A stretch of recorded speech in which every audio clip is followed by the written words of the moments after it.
तो hello guys, this is Himanshu. Welcome to my YouTube channel Sarit fitness.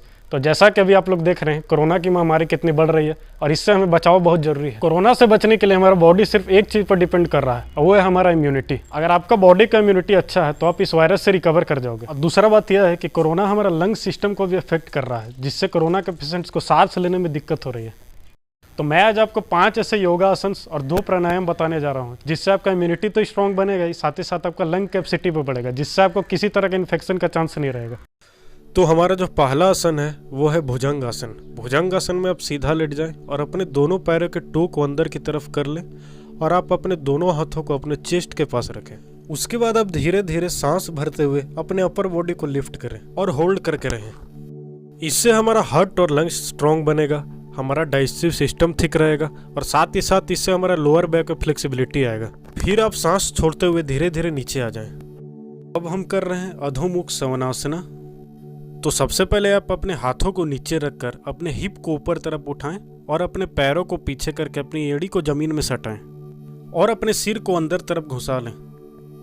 अगर आपका flexibility अच्छा नहीं है तो आप अपने घुटनों को मोड़कर और एड़ी को उठाकर इस पोजीशन में भी आप इस आसन को कर सकते हैं। यह आसन हमारे शरीर को ऊर्जा देता है और हमारे पूरे शरीर को शक्ति प्रदान करता है, जिससे हमारे शरीर का रोग प्रतिरोधक क्षमता काफी मजबूत बनता है। तो अब हम कर रहे हैं उष्ट्रासन। तो सबसे पहले आप घुटनों के बल बैठ जाएं और अपने टो को नीचे कर लें।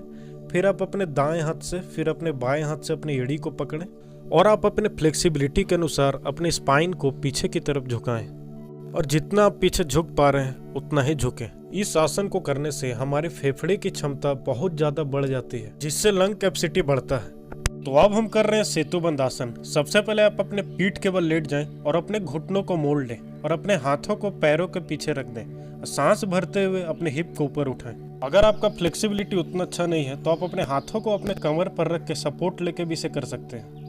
अब आप सामान्य गति में सांस भरते रहें और छोड़ते रहें। अब मैं आपको बता दूं कि इस आसन के अभ्यास से थकान, भय या चिंता ऐसी समस्या ठीक हो जाती है और यह हमारा पाचन शक्ति को भी बढ़ाता है।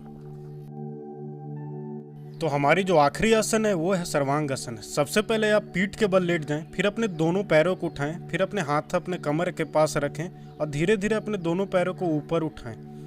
आप अपने पैरों को अपने क्षमता अनुसार उठाएं और सामान्य गति में ब्रीदिंग को करते रहें। इस प्राणायाम को करने से हमारा इम्यून सिस्टम बेहतर बनता है और इसे करने से बाल झड़ने की समस्या भी दूर हो जाती है और साथ ही साथ यह प्राणायाम हमारे चेहरे के मुहासे को दूर करता है और चेहरे को सुंदर और आकर्षक बनाता है।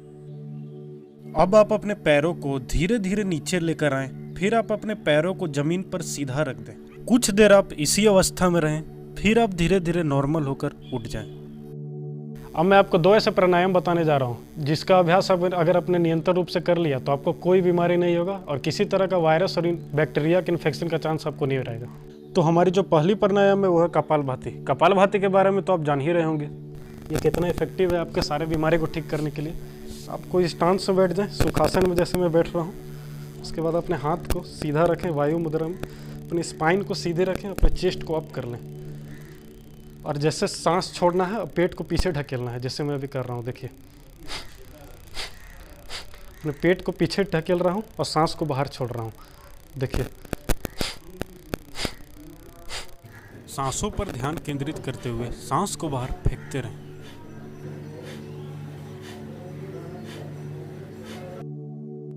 इस प्राणायाम से हमारा शरीर का अंदर का सफाई होता है, हमारे शरीर का अंदर का टॉक्सिन्स बाहर निकलता है। इस प्राणायाम के अनेकों अनेक फायदे हैं, वो तो आप जान ही रहे हैं। सारा बीमारी को ये ठीक करता है, आपके चेस्ट, किडनी, लीवर, सारे बीमारी में ये असरदार है। तो हमारी जो दूसरी प्राणायाम है वो है अनुलोम विलोम। अनुलोम विलोम में आप अपने दाएं हाथ से अपने दाएं नासिका को दबाएं और बाएं नासिका से श्वास भरें लंबी गहरी। फिर अपने बाएं नासिका को दबा दें और दाएं नासिका से वही श्वास को छोड़ दें। दाईं नासिका से सांस छोड़ने के बाद फिर आप दाईं नासिका से लंबी गहरी श्वास भरें और अपने बाईं नासिका से छोड़ दें। शुरू में आपको इसे 5 मिनट तक करना है, फिर अगले दिन 8 मिनट, ऐसे धीरे धीरे करके आप अपने टाइमिंग को बढ़ाएं। अनुलोम विलोम से हमारा फेफड़ा शक्तिशाली बनता है। अनुलोम विलोम करते समय हमारा शरीर में फ्रेश ऑक्सीजन प्रोवाइड होता है, जिससे दमा, कफ, साइनस की शिकायत वो सारे को ये जड़ से खत्म कर देता है। तो आज की वीडियो में इतना ही। तब तक के लिए घर पर रहें, सुरक्षित रहें, घर का बना खाना खाएं, बाहर का ना खाएं मिलते हैं अगले वीडियो में, तब तक के लिए चैनल को सब्सक्राइब कर लें और बेल आइकन को प्रेस कर दें। Take care.